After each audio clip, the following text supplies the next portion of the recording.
a misnagid, a person against Hasidism, asked the Zidichev Rebbe, Hasidic Rebbe, what made the Baal Shem Tov so special? What do we need? Judaism was good before he came. Why do we need him?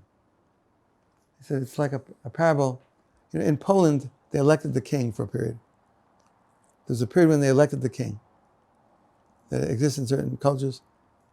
So he made a parable based on that. He said there was they're trying to get the king, and they heard about a man living in a distant country who was a wonderful candidate. It was just a rumor. So the rumor never came to anything. Years later, or not years later, sometime later, someone actually visited that person and came back with a report that he'd be a wonderful king. But it was just one person who saw him. So it didn't work. Nothing came of it. But then someone went to that distant land and brought back the candidate. And everybody saw him and how wonderful he was. And they all stood up and said, Yechi HaMelech, long live the king. And they elected him king. So the Zidichev Rebbe said to this man, the Shimon Bar Yochai, the hero of the Zohar, was like a rumor. He talked about heavenly things. It was a rumor, very vague application to this world. Then the Ari, the great Kabbalist of the Middle Ages, he was like a report, but it was only limited application to this world. So it's most about heavenly things.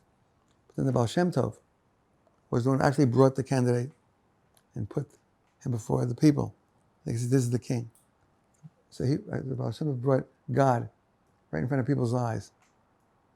They could see that there is a God. And my understanding of this is, the Baal Shem Tov, how did he bring God before the people? Like, when I teach about Shlomo being holy, I'll say it quick. There are 3 successive ideas I had about what it meant that Shlomo was a holy man. One, when you're with Shlomo, I hardly knew what holy meant in my early days. When you're with Shlomo, like in this group, every thought you'd have would be elevated. No low thoughts. You felt harmonious. That was one thing. Shlomo was holy. Then years later, I had a deeper thought. It says in the Talmud, if a rabbi is like an angel, study Torah with him. If not, don't. So he said, Rabbi Zosef Hanapol, early Hasidic Rebbe, said, How do we know do we know what an angel is? That we can know if a rabbi is like an angel? He said, no, that's the point. The point is that if your thought totally encompasses a rabbi's being, he's not your spiritual master. If you totally understand him, he's not your spiritual master. Only if part of him is beyond you. You see? So Shlomo, for example, he spoke to me, everything he did was so beautiful and so loving. But part of him was like beyond me. He would embrace people that most people would run away from. Homeless people who stank to high heaven. He would embrace them. He'd give his money to a guy in the street.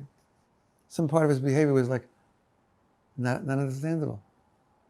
Not understandable. So therefore he could be your Rebbe. If someone steps on your toe and you say, please watch out, I understand you because I'm like that too. But a person who's God-centered, like Shlomo, might apologize for being in the way.